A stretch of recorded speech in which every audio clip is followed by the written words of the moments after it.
Peachy here from Peachy TT120. Now, my son says I've got to smile more. Apparently people like people smiling. There you go, is that enough? Right, okay, let's get on.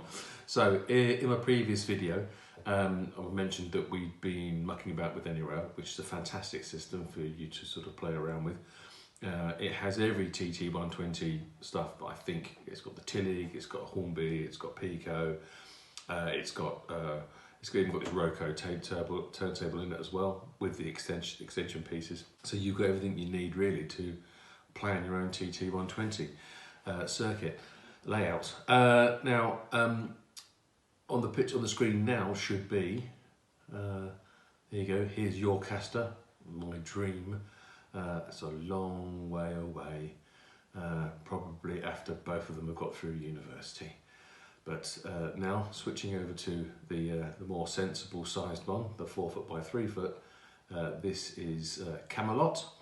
Why? Well, because of it's the Nigel's Knights and the round table. Basically, and what you can see there is we have to the top of the screen. There's a sort of like a head shunting, fiddle yarding kind of loading straight, which is behind the scenes, and that is going to be for mucking about when we're going to shows. That's where we'll be loading things from.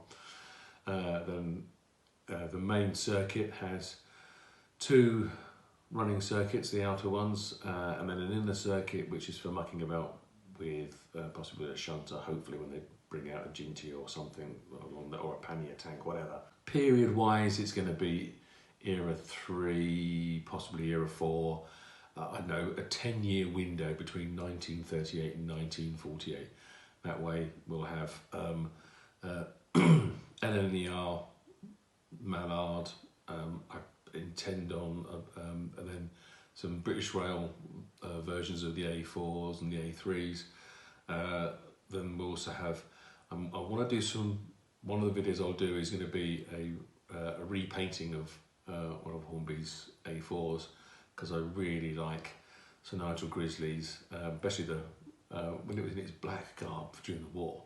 The recent restoration that had it temporarily in black, I think it looked fantastic. So I want to recreate that, and we'll do a little separate video on how we do that. Much more confident with that kind of stuff because that's my bag really. Then, and obviously, so the name also is going to have a round table, and particularly we're using the Roco TT one. Really handsome piece of kit. New, extraordinarily expensive. I think once you've got it shipped from Germany, you're not going to have a lot of change out of £400. But I think it's quite fantastic.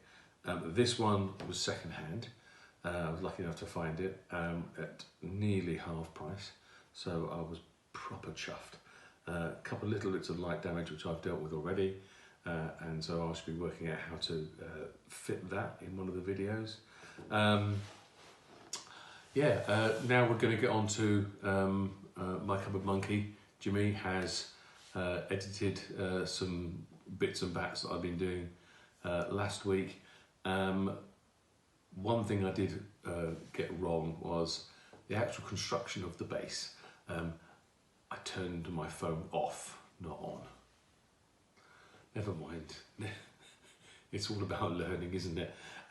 So it will be diving straight into a built base, and then we'll be putting down, transferring the information from AnyRail onto it, laying cork, putting down DCC Concepts power base, and having hopefully a little bit of fun. See you at the end, and don't forget to like and subscribe.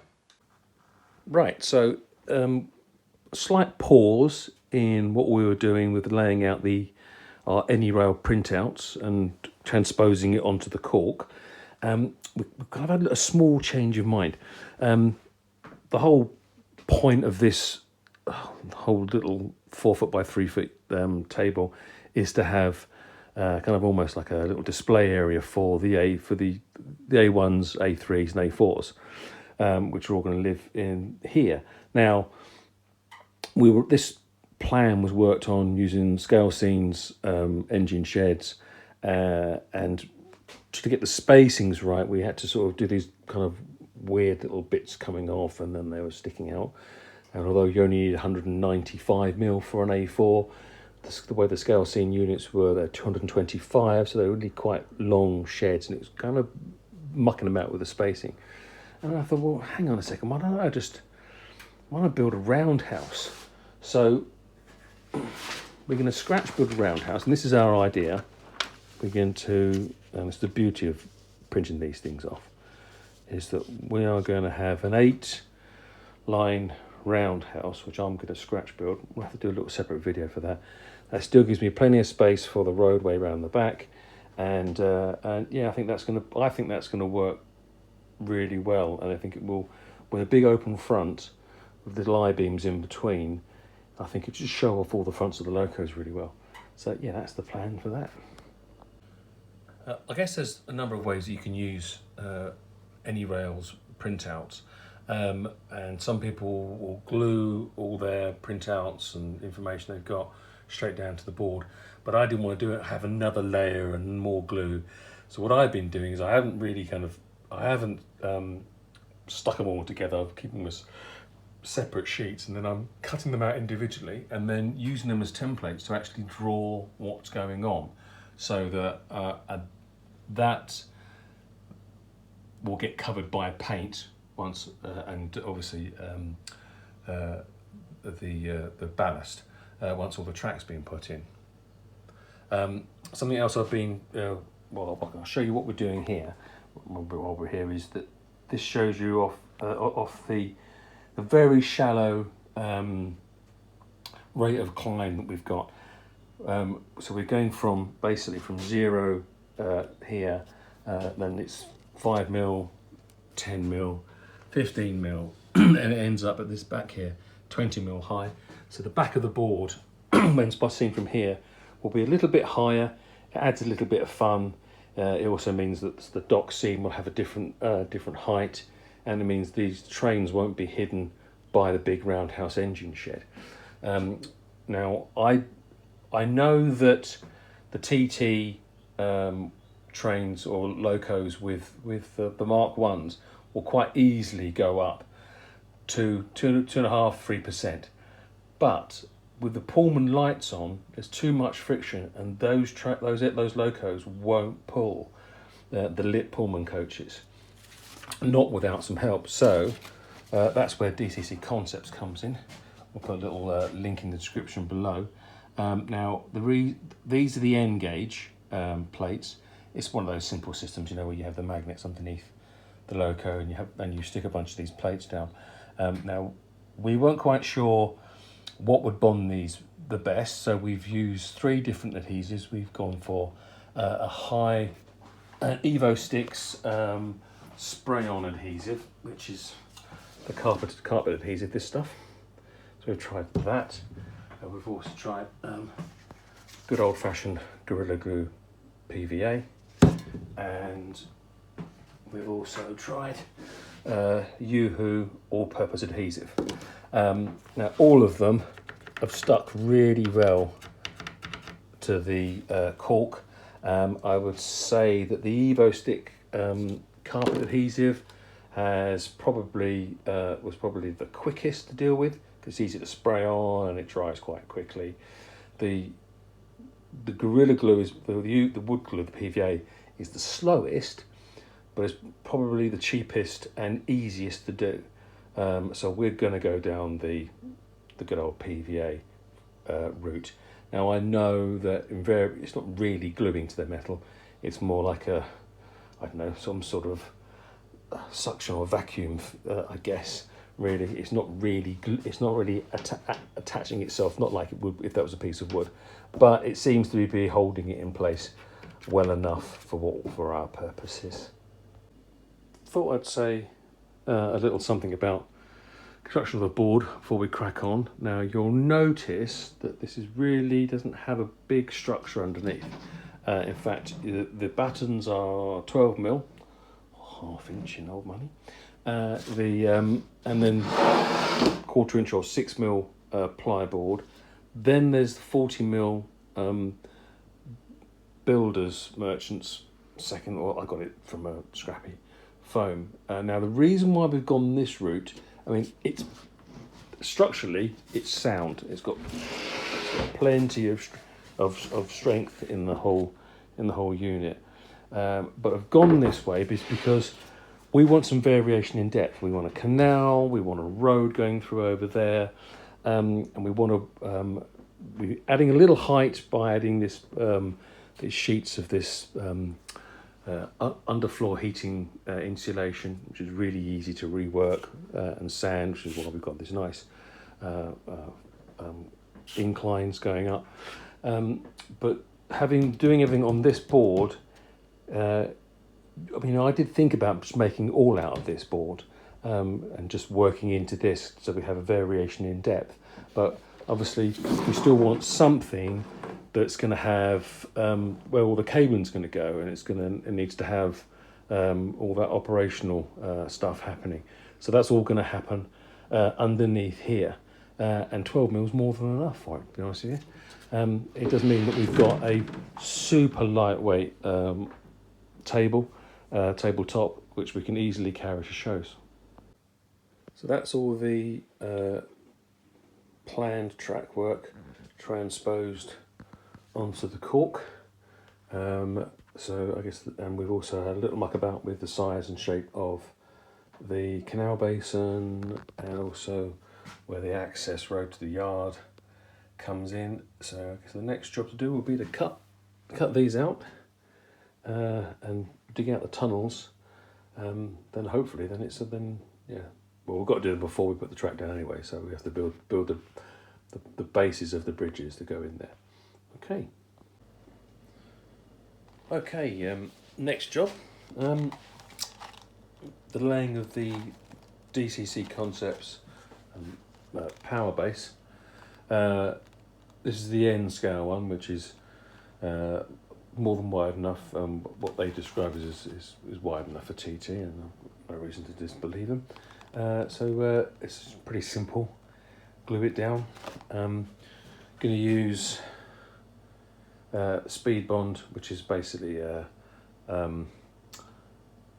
PVA, but it's a fast drying one because we don't really need anything. Well, it just makes it easy and quick, doesn't it? And we'll be sticking a few weights down with that. So let's get on with it.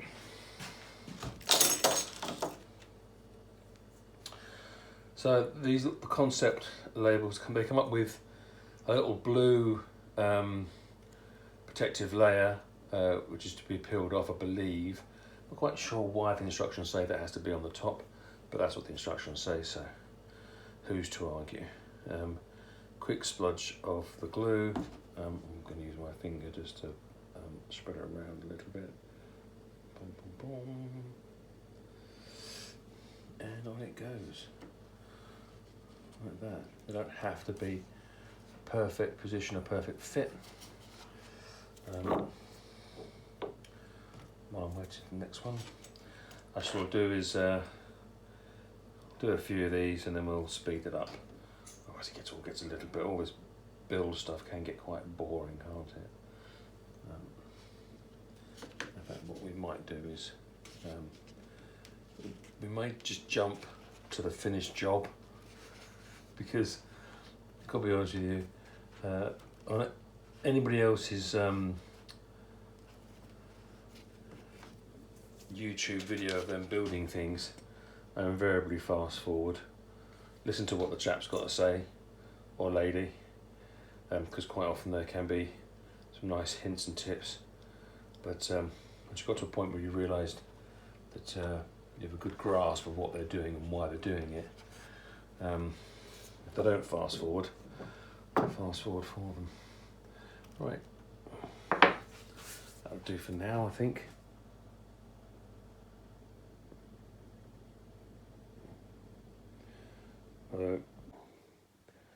Now then, something I meant to do before laying down the DCC Concepts power base was the bridge surfaces, or in fact this is actually going to be a canal tunnel under the track. But it doesn't really matter. Okay, so I should have done it first, but it doesn't matter. Right, so how I'm going to do this, because I want to have this really nice and flat and really a kind of solid sound that doesn't actually echo too much. My first plan is to obviously trim this out to have some space for it. And I've got some skinny 3mm ply with cork PVA to it. That's ready to go in there. Now, how am I going to get that all to be absolutely flush and flat and exactly how I want it? Well, what I'm going to use is real Gorilla Glue as opposed to Gorilla PVA glue. So this Gorilla Glue, which is I think stuff from the building trade. Now, when it activates, really likes to be activated with water, which is why we've got some spray water. And it expands a little bit like builder's foam, except it becomes quite a hard biscuit. It's not a soft like builder's foam. So that will all fill all of this in, and if I put something heavy on top, dead flat, when it expands it should push everything and make everything exactly at the angle that I want it to be. Okay, so first job, let's get some water in. It's got a little bit left of the PVA in there, but I don't think it really makes that much difference. Because this is lifted up, I'm going to stick a little bit underneath there as well. There you go. Boom, boom, boom. And work that into where I want it. Then I'm putting ceramic tile over the top like that, and then a really good amount of weight on there. That should expand up dead flat and make that a perfect surface. Well, we'll know in about an hour. Cheers for watching, gang, and just to say here's another smile, and please don't forget to like and subscribe.